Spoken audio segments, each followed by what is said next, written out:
দশগ্রাম গ্রাম পঞ্চায়েতে খেরবাড়ি হাট এলাকায় মুক্তারের বাড়ি উচ্চ বিদ্যালয় মাঠে বিজেপি সভা মঞ্চ পুড়িয়ে দেওয়ার অভিযোগ তৃণমূলের বিরুদ্ধে। যদিও তৃণমূলের বিরুদ্ধে ওঠা অভিযোগ অস্বীকার করেছে তৃণমূল কংগ্রেস নেতৃত্ব।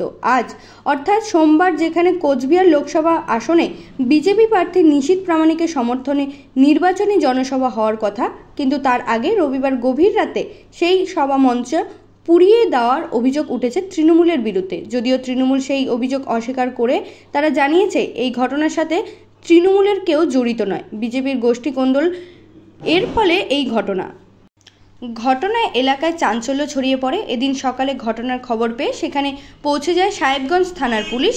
গোটা ঘটনার তদন্ত শুরু করেছে সাহেবগঞ্জ থানার police. Bureau report, royal Bangla TV.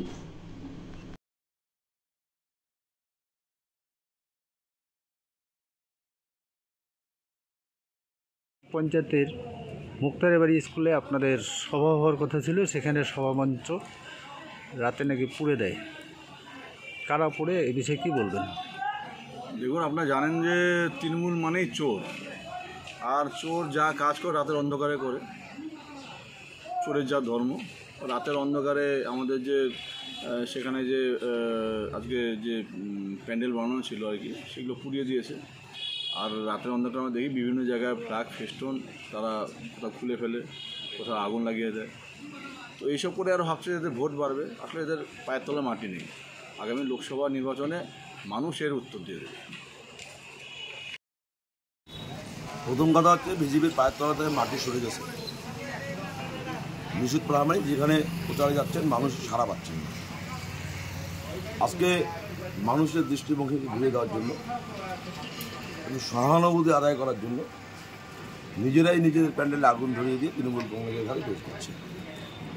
সবথেকে বড় কথা হচ্ছে যে তৃণমূল কংগ্রেস কর্মীদের এমন কারো হাতে সময় নেই যে বিজেপির পুরো ওই মঞ্চ গিয়ে ভাঙতে হবে। আমরা তো চাই বিজেপি প্রোগ্রাম করুক, আর ওই মানুষ এই প্রোগ্রামে উপস্থিত না হয় প্রোগ্রামগুলোকে ফ্লাপ করে দিই। আজকে সিনেমাদার মিটিং হবে। আমি চ্যালেঞ্জ করে বলছি যে ওখানে ওই 200 বাদে বিজেপির লোক ওখানে জমায়েত করতে পারবে না। তো এগুলো মানুষের কাছে সহানুভূতি আদাচ্ছে। আমি পরিষ্কার করে বলছি যে এখানে তৃণমূল কংগ্রেস কোনোভাবে এর সঙ্গে যুক্ত না। যদি হয় নিশীথ প্রামাণিক তার নিজের ছেলে যদি করিয়েছে, অথবা বিজেপির যারা পুরোনো কর্মী যারা বসে আছে তারা করতে পারে, কিন্তু তৃণমূল কংগ্রেস এর সঙ্গে কোনোভাবে